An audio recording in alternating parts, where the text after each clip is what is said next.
Welcome to Talking Point from the Church's Fellowship for Psychical and Spiritual Studies.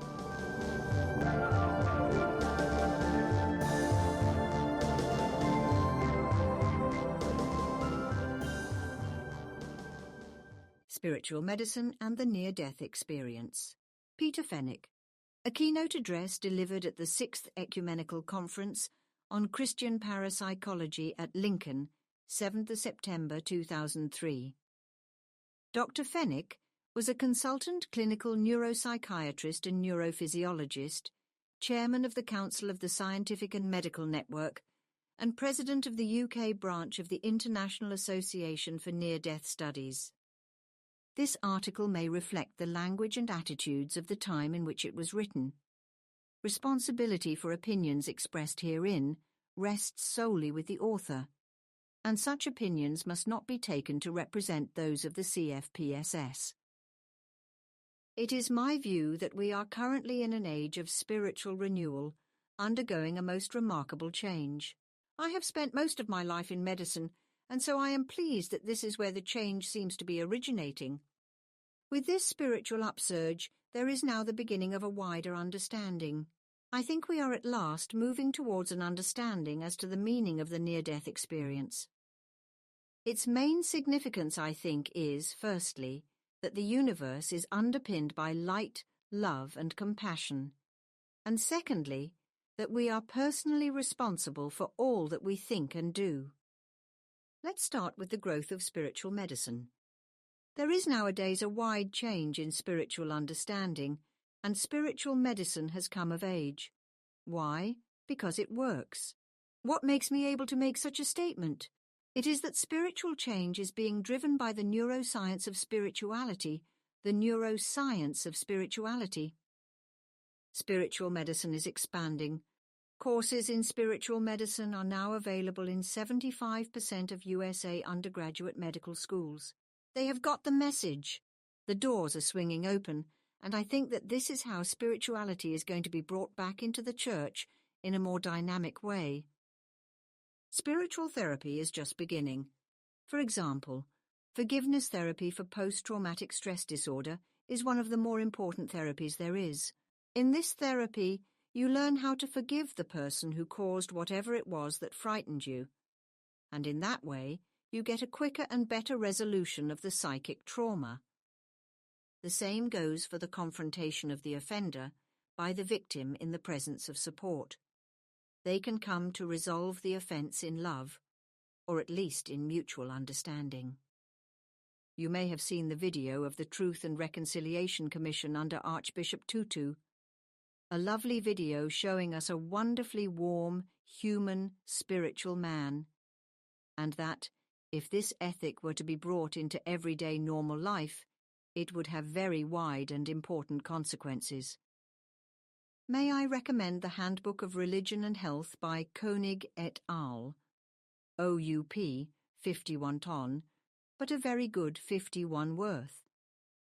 It is a summary, put out by the Templeton Foundation, of the current scientific database on spiritual medicine. It contains examples of the sort of data with which we are all now having to come to terms.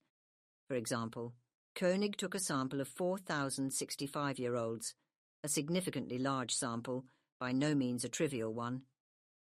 He showed that if you took such a sample and asked how many of them were still living 6 years later, and broke that sample up according to church-going, you found a most remarkable fact. Of those who went to church less than once a week, only just over 60% were still living after 6 years. Of those who went to church once a week or more, nearly 80% were still alive. Another study by Koenig and Larson was of days hospitalized in the previous year. They took a sample of 500 people and found that those who went to church once a week or more only had 4 days in hospital in the previous year, whereas those who never went to church, or only a few times, had 12. These are astonishing facts. What is it about going to church that makes you live longer and keeps you healthier?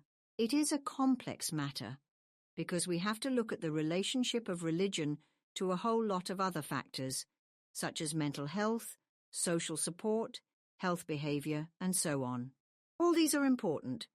If you go to church and they teach you not to smoke and not to drink to excess, you are obviously going to live longer. But what is more important than this is the relation of spirituality to stress hormones, the immune system, and the autonomic nervous system. The immune system is sensitive to social support and the cognitive styles of the individual. What you think, how you think, what you do, all directly affect your immune system. The immune system consists of the hypothalamus, the lymph nodes all over the body, the thymus gland, the liver, the bone marrow, the kidneys, the adrenal gland, and the spleen. When you perceive or think of a stress, you give yourself a dose of corticotrophic releasing hormone, which affects the pituitary gland, to make it secrete another hormone called the adrenocorticotrophic hormone.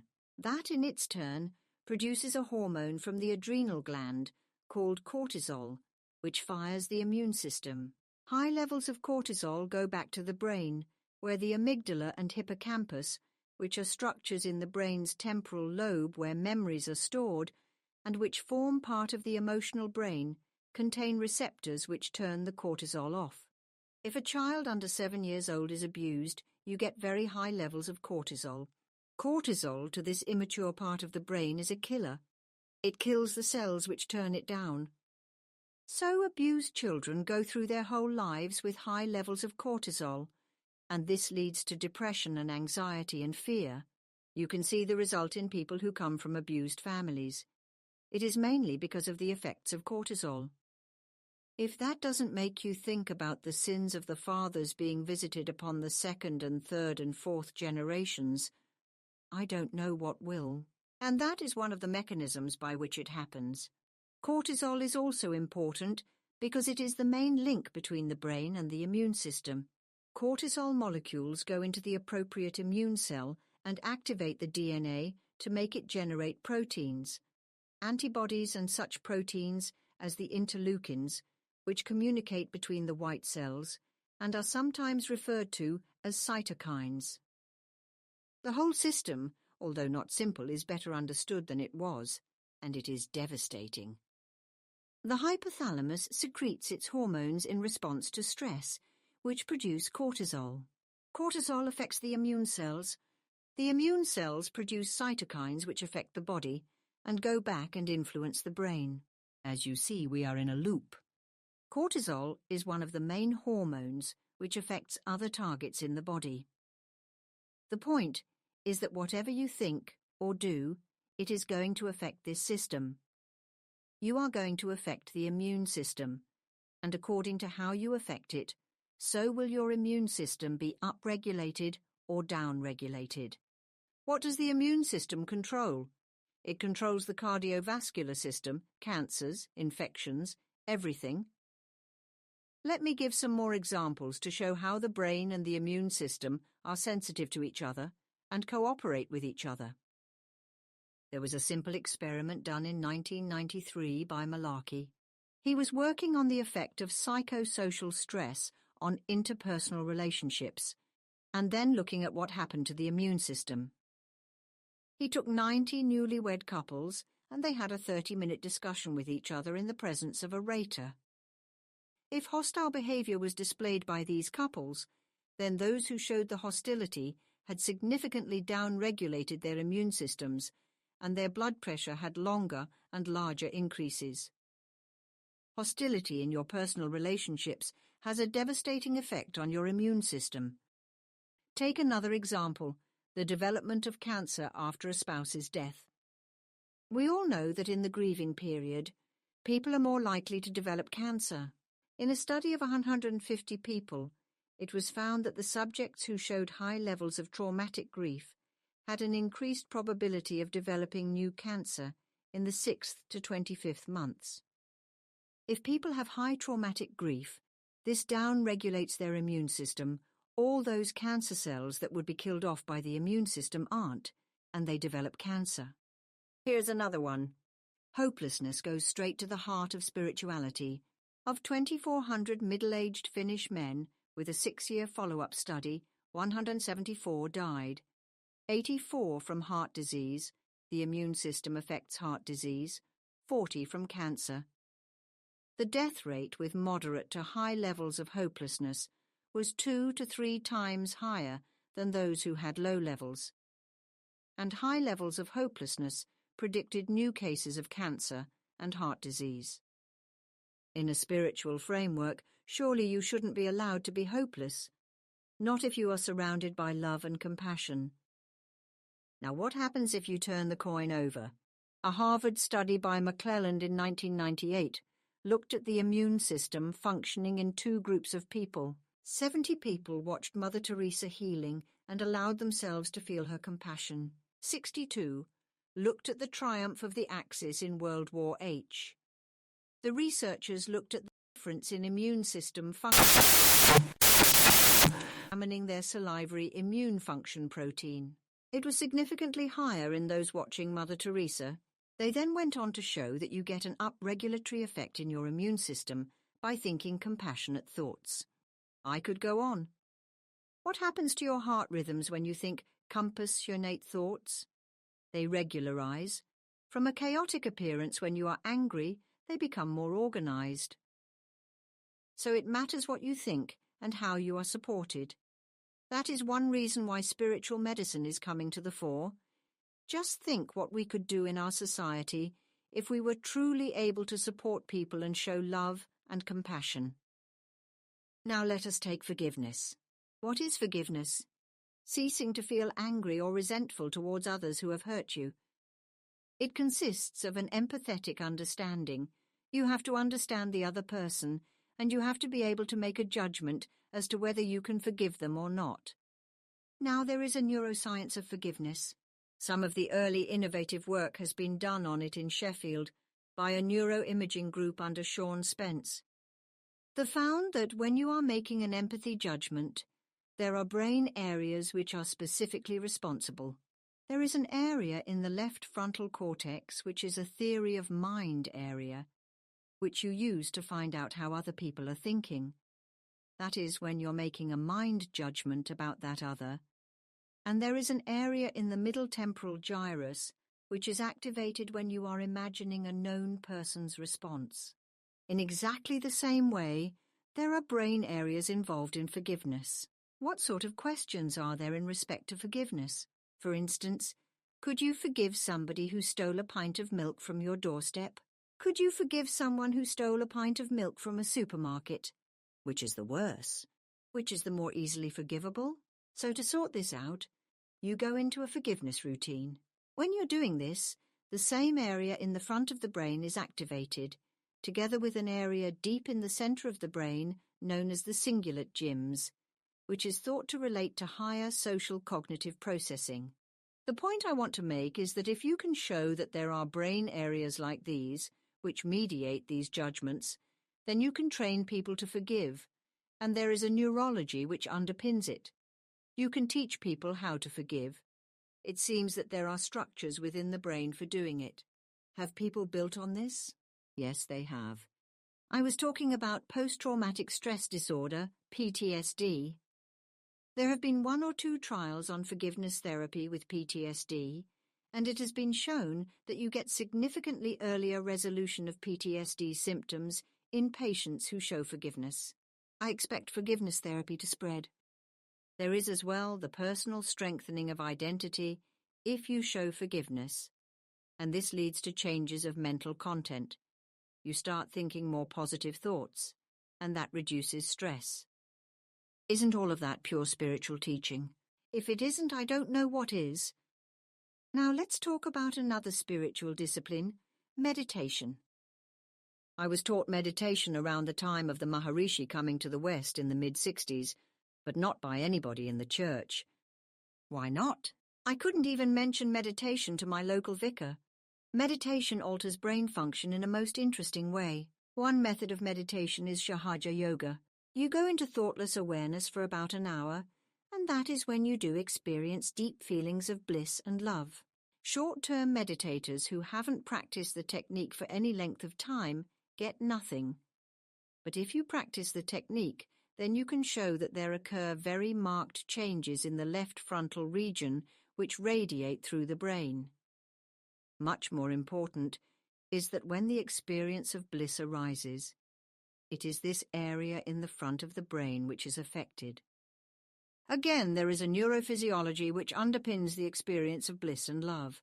But what was also interesting to me was that various rhythms in the brain correlate with a reduction in thought appearance rates. So, if in the meditation you keep your mind still, these particular rhythms come up, showing there is a neurophysiology of stilling the mind and experiencing bliss.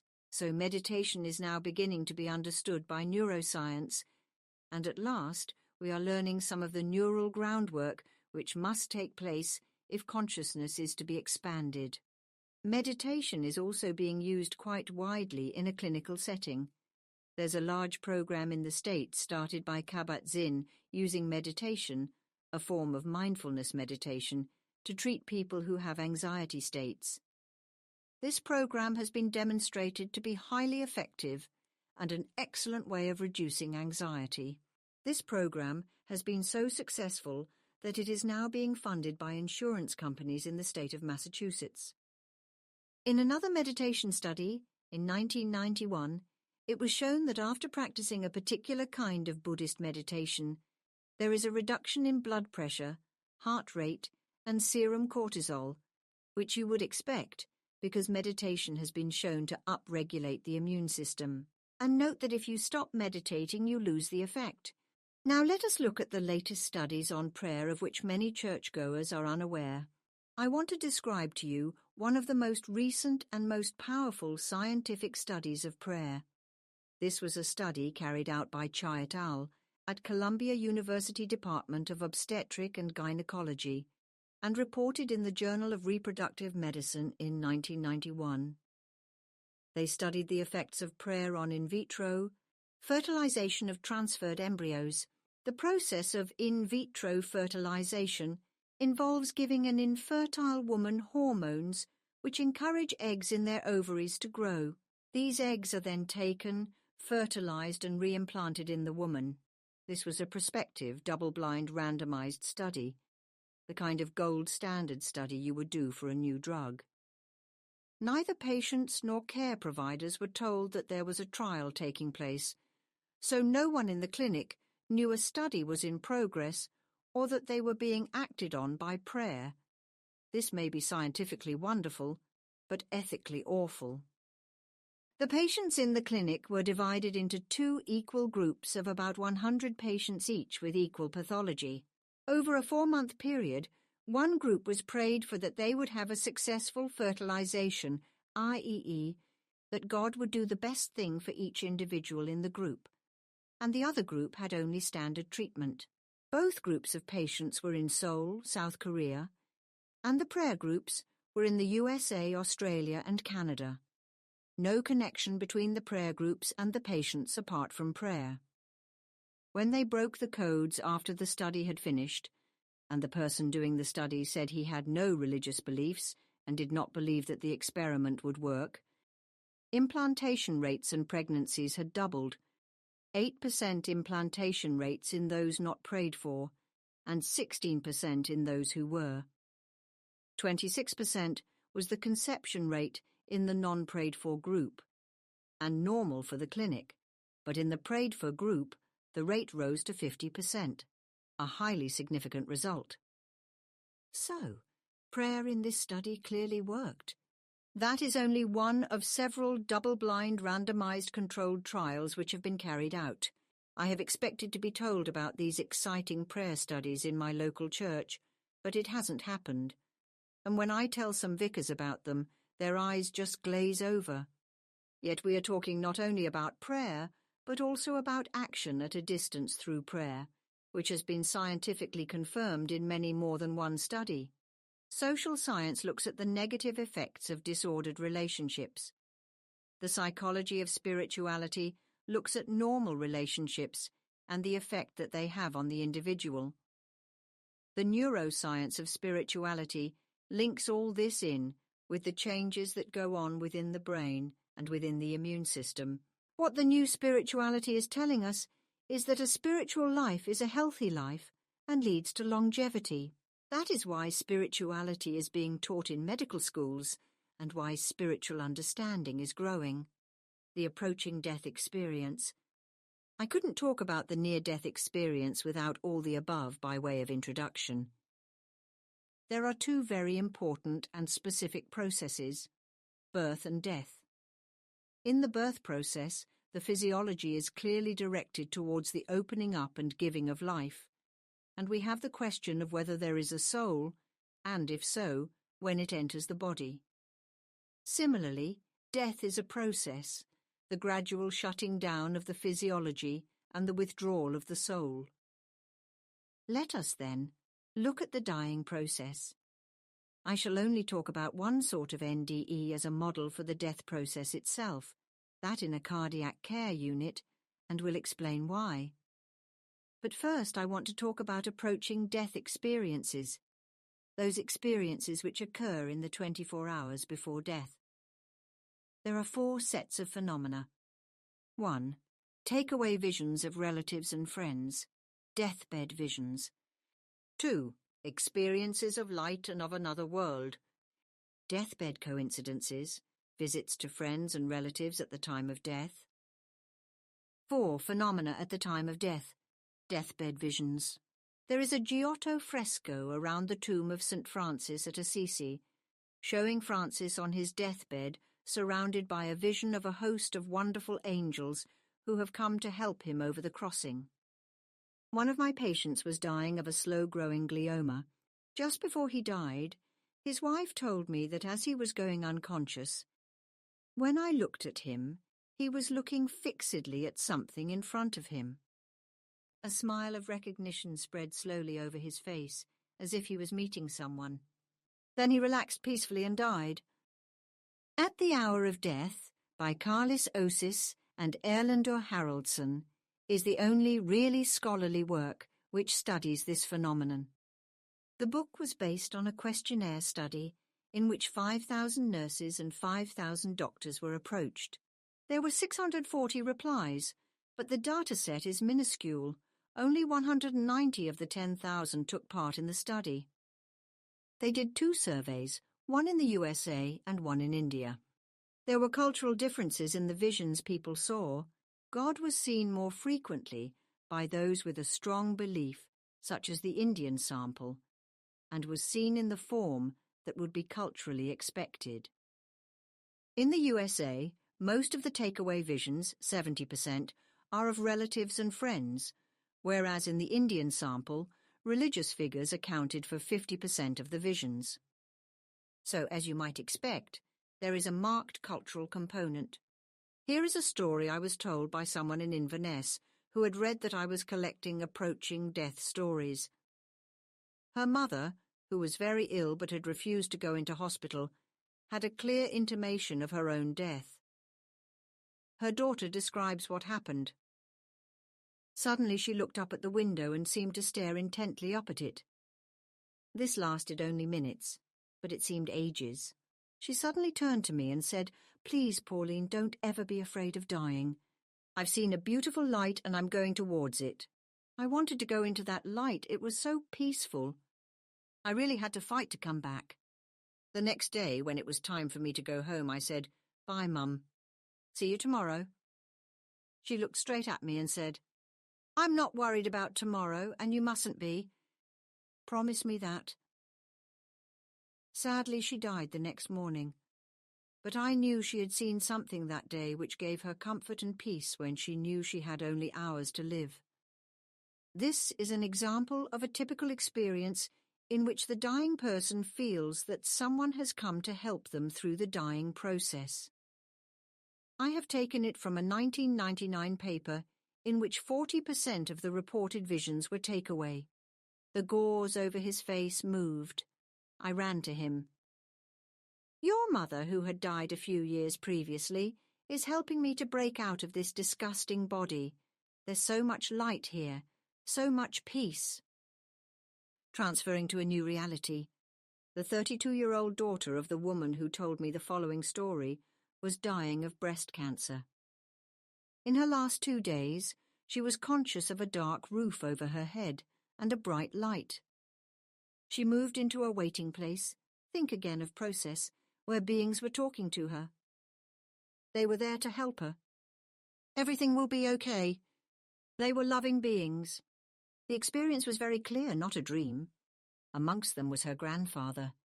The interesting thing is that she could move in and out of this area freely. So what do the dying see? It is culturally determined. Dead parents, religious figures, yamdoots, the messenger of the god of death in India, or strangers. Children tend to see living friends, and the response of the dying person, interest, joy, welcoming, readiness to leave, fear, refusal to go. There's an account in Haraldson's Book of People in India who did not want to go. When the yamdoot came, they would turn over and look away. But they still went. Deathbed coincidences. Another Giotto fresco shows the dying St. Francis in one part of Italy, presumably Assisi. In another part of Italy, there is another prelate who is also in the process of dying, and he shouts out, wait for me, St. Francis. I'm coming! I'm coming! So he clearly knew that St. Francis was in the process of dying, and he wanted to join him. Here's a more modern case. When I retired to bed, I was very restless. I tossed this way and that, until suddenly in the early hours my father stood by my bed. He had been ill for a long time, but there he was, standing, in his prime of life. He didn't speak. My restlessness ceased, and I fell asleep. In the morning I knew. My father had died late the evening before, and had been permitted to visit me on his way into the next life. One of the interesting things about this is the way in which he said, there he was, standing in his prime of life. He didn't see him as he was, old and haggard. This is what people report in the near-death experience as well. So when you transit, it seems that you go back to your former, younger prime of life state. Another case from Inverness, where I was interviewed by the Inverness Courier, and people were asked to write to me about their own experiences. Around 1950, a distant relative was in hospital in Inverness. It was a Sunday, and my father went to visit John, to be told that he had died that morning at a certain time. The hospital authorities asked Dad if he would inform the next of kin, the deceased's sister Kate and her husband, who were sheep farmers living in the relatively remote part of Easter Ross and not on the telephone. Dad and I drove the 20 or so miles and up a hill track to the farmhouse to be met by Kate, who said, I know why you've come. I heard him calling me Kate, Kate, as he passed over. She was quite matter-of-fact about it, and gave us the time of death, which was exactly the same as that recorded by the hospital. I found it an amazing experience and have never forgotten it, nor will I ever. I was about 17 at the time. Phenomena at the time of dying. People occasionally report seeing something leaving the body at the moment of death. A GP told me that he was once playing golf when another player had a heart attack. He went to help, and as he approached, he saw what he described as a white form which seemed to rise and separate from the body. He had seen many people die, but on this occasion he saw something which separated. Another account is from the mother of a child who was dying from leukemia. He was in hospital, in a ward. He should have been in a side ward, but wasn't. His mother drew the curtains round the bed. As the child was in his terminal phase, beginning to stop breathing, she suddenly found that the whole cubicle was flooded with light, the light of love and compassion. The light was there while the child died. It remained there for 20 minutes after, as she sat beside her child, and it was with her for a fortnight. Here is another experience of light. Suddenly there was the most brilliant light shining from my husband's chest. As this light lifted upwards, there was the most beautiful music and singing voices. My own chest seemed filled with infinite joy, and my heart felt as if it was lifting to join this light and music. Suddenly there was a hand on my shoulder, and the nurse said, "Sorry, love. He's just gone." I lost sight of the light and music, I felt so bereft at being left behind. Another example of light seen at the time of death is this account a father gave of a visit by his son. He had not known his son was ill, and he awoke during the night to see a column of light at the end of his bed. As he watched it, it opened, and his son appeared to say that he was dead but all right. He said goodbye and entered the light, which slowly faded. Although people say he said, they also make it clear that the person never does say. It is usually a telepathic feeling on the part of the individual. Do you get the feeling of a process? As you approach death, some people pass over into another reality from which they can come back, and it is very like the reality of the near-death experience. There are people there to help them with the crossing. People come to the deathbed and tell them that they are going to help them, even if the person doesn't transit. And the dying person, when he is at the moment of death, can go and visit other people. The near-death experience? In talking about the near-death experience itself, I am using only the coronary care model. I am not taking about the fear-death experience when people are frightened, but only about the experience when your heart has stopped. And I am being very brief because I have already written quite extensively on this subject. There are several questions to ask. Are these experiences found in a prospective study? Do they appear before or during unconsciousness, during recovery or after recovery? Dr. Sam Parnia and I carried out a study at Southampton University Hospital in the coronary care unit. We placed pictures on the ceiling in case anyone had an out-of-body experience and questioned everybody in the unit after they had had a heart attack. The study lasted 1 year. These were our results. About 120 people went through the cardiac unit during the study. Many of them died and were never questioned, but there were 63 cardiac arrest survivors. Of these, 56 had no memories during arrest, and unfortunately, we had no out-of-body experiences. 7 did have memories, so the overall rate for NDEs was around 10%. We asked the experiencers when their NDE occurred, and they said it was during the period of unconsciousness. We need, of course, to test this. What happens during clinical death? There is no detectable cardiac output, no respiratory effort, and an absence of brainstem reflexes. That is, you could put a tube into the patient's trachea and they wouldn't cough. So they are dead, clinically, although the position is still reversible. We know exactly what happens when the heart stops. There is a process known as cardioversion. If you go into auricular fibrillation, they may give you a large shock by defibrillator to bring your heart back into its normal rhythm. Sometimes when they do that, the heart stops. Within 11 seconds of the heart stopping, all brain rhythms have gone.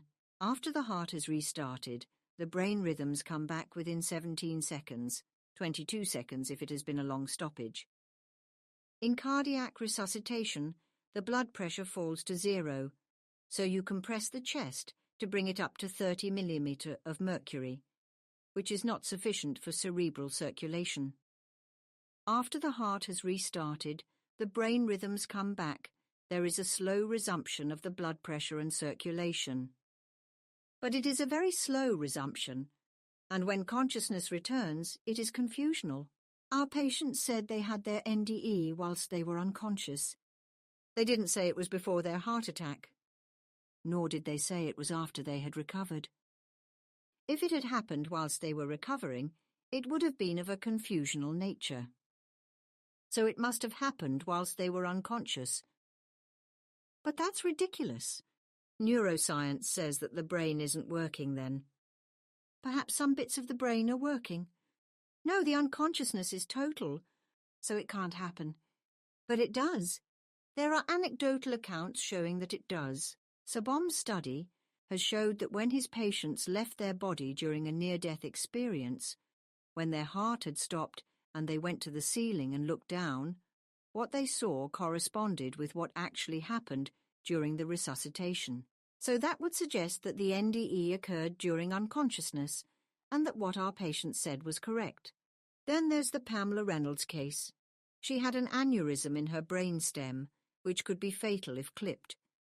So in order to repair the aneurysm, she had to undergo a very complicated operation during which her body temperature was lowered, her brain was drained of blood, and her heart stopped.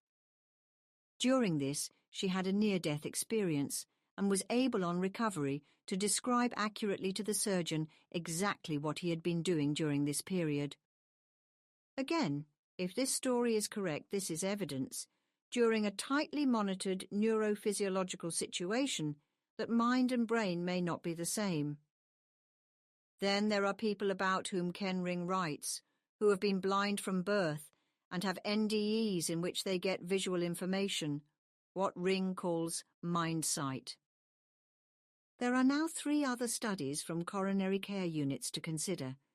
There was a Dutch 2-year study of 344 cardiac arrest survivors in 10 hospitals, reported in The Lancet for December 2001. 12% of them had NDEs. There was an 8-year follow-up.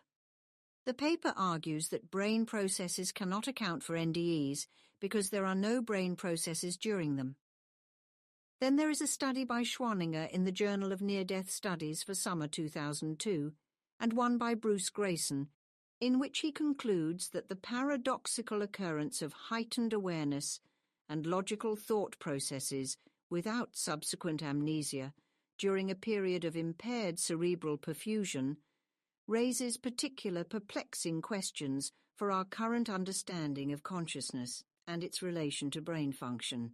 Sam Parnia and I have written a paper which is being refereed for the Journal of Neuroscience, saying that this is a good model for testing consciousness. The fact that a high-impact journal such as Neuroscience has even considered the paper shows how far science has advanced in coming to accept ideas about brain function which would have been unacceptable 10 years ago. So there are several possible models of brain function. The reductionist view, or brain identity theory, says it is no problem. It all occurs in the brain, and consciousness is entirely dependent upon brain function.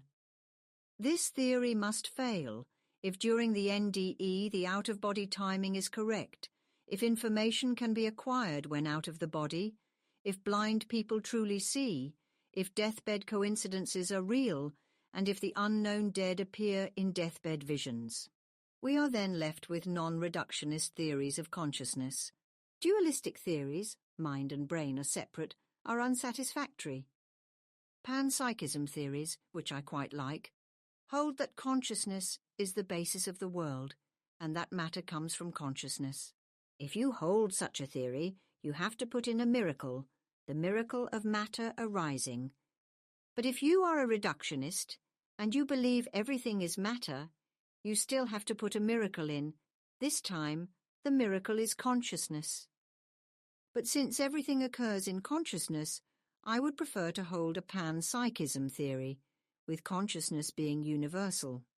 Dual aspect theories are attractive, and it may turn out that they are correct, in which case matter and consciousness are 2 aspects of the same thing. Then there are field theories, such as Rupert Sheldrake's morphic resonance.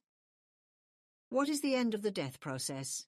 People who have had an NDE talk about merging with the universe, which is universal consciousness. They also say that we never die and that you are responsible for what you do. The world is a unity and we are not separate from one another. So you ought to take your responsibility very seriously, particularly in view of what I said earlier about spiritual medicine. Are there other people who say the same as NDEs? Yes, there is Swedenborg's description in his Heaven and Hell. He describes how at death you are met by an angel of high purity, a being of light. You feel uncomfortable, so you get angels of less and less purity until you find a really grubby angel who is like you. When the match is found, this angel gives you a life review, and then you move to an area which suits you and begin your continuing development. There is also the Tibetan Book of the Dead, in which we are told that the dying person will enter into the pure light. Either there is fusion with this light for those people who remain conscious during the time of death, or you go into the area of delusion, the bardo, where you stay for about 37 days before you are reincarnated. But the death process is essentially the same in all these scenarios. In the end, only a non-reductionist view would appear to be the most satisfactory. There is a spiritual process to dying. There is apparent separation of mind and brain. Love and light are fundamental to the dying experience, and consciousness may survive the death of the body. As the NDE says, we never die. Therefore, we have to think of the mind as a field. We are all part of a mind field. According to people who have had transcendent experiences, the world is composed of love and light, and this comes out very strongly in the near-death experience. You can look at a place of beauty and apply theories of atoms and molecules to the experience, but these will get nowhere close to the experience of beauty. Let me finish with 2 quotations. The first is from Rumi. I was dead, then alive, weeping, then laughing. The power of love came into me, and I became fierce like a lion, then tender like the evening star. And from Hafiz, I have estimated the effect of reason upon love, and found that it is like that of a raindrop upon the ocean, which makes one little mark on the water's face and disappears. We are in a universe of love and light, and the age of the spiritual whole person and personal responsibility has dawned. Not is dawning, but has dawned.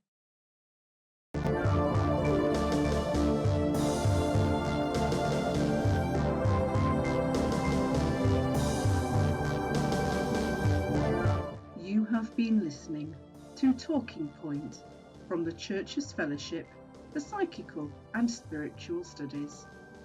To find out more, please visit www.churchesfellowship.co.uk.